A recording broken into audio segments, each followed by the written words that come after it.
অবশেষে মিটল জল কষ্টের সমস্যা। নকশালবাড়ির মানঝা চা বাগানকে সজল গ্রাম ঘোষণা করল মনিরাম গ্রাম পঞ্চায়েত।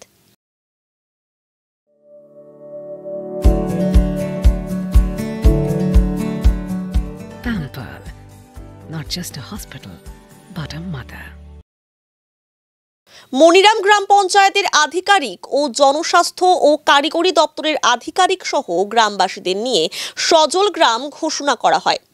মনিরাম গ্রাম পঞ্চায়েত এবং জিটিএ সীমান্ত গ্রাম এই মানঝা চা বাগানে ৩০০ পরিবারের বসবাস। দীর্ঘ ৪০ বছর ধরে জলকষ্টে ভুগছিল এখানকার বাসিন্দারা। অবশেষে এই গ্রামকে সজল ঘোষণা করা হলো। দ্রুত মনিরাম গ্রাম পঞ্চায়েত সজল গ্রাম পঞ্চায়েত হবে বলে জানান প্রধান গৌতম ঘোষ। পরে বাড়ি বাড়ি ঘুরে বিশুদ্ধ পানীয় জল নিয়ে সচেতন করেন প্রধান। দেখুন, জলের সমস্যা বলতে মানঝা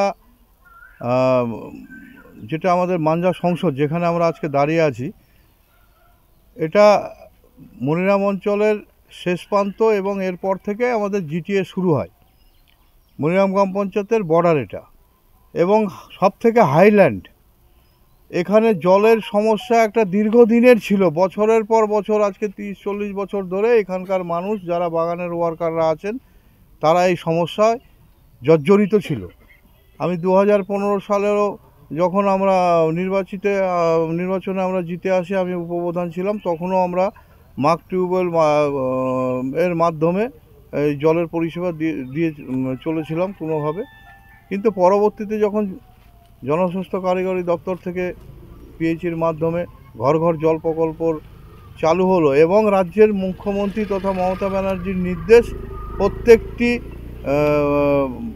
মানুষের ঘরে জল পৌঁছাতে হবে এবং প্রত্যন্ত গ্রাম থেকে চা বলয় থেকে প্রত্যেকটি মানুষ যাতে বিশুদ্ধ পানীয় জল পায়, এবং সেই অনুসারে আমাদের মানঝা সংসদে পিএইচির কাজ চালু হয়।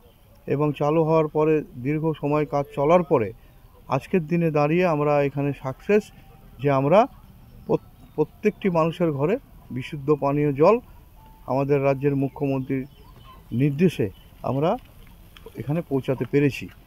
এবং আমাদেরও খুব আনন্দের বিষয় বা ভালো লাগছে যে এখানকার মানুষ যে জলকষ্টে ভুগত সেটা আজকে আমরা শেষ করতে পেরেছি। এবং সেই অনুসারে আজকে মানঝা মৌজায় আমরা সজল গ্রামের গ্রামসভার ডাক দিয়েছিলাম, এবং গ্রামসভার মাধ্যমে গ্রামের সমস্ত মানুষকে নিয়ে গ্রামসভার মাধ্যমে, এবং সেখানে উপস্থিত ছিল আমাদের পিএইচি দপ্তরের আধিকারিকরা এবং আমাদের মনিরাম গ্রাম পঞ্চায়েতের উপপ্রধান এবং এখানকার নির্বাচিত প্রতিনিধি এবং গ্রামবাসীরা সকলে মিলে সকলের উপস্থিতিতে আমরা আজকে মানঝাতে সজল গ্রাম ঘোষণা করলাম। জল তো আপনার মোটামুটি 100%ই পাচ্ছে, 100% বাড়িতেই পাচ্ছে এবং প্রত্যেকটা বাড়িতেই পৌঁছে গেছে। কোনো জায়গায় এক দুটো হয়তো কল ফলের ডিস্টার্ব আছে, সেগুলো পিএইচি ডিপার্টমেন্টের সঙ্গে কথা হলো যে সেগুলো তারা কাল পরশু ঠিক করে দিবে। অন্যদিকে জল পেয়ে খুশি গ্রামবাসীরা। पहले मंजर बागान में पानी का समस्या था, थोड़ा एक ही चापाकल था और पूरे गांव के लोग उस पानी को खाते थे, असुविधा होता था।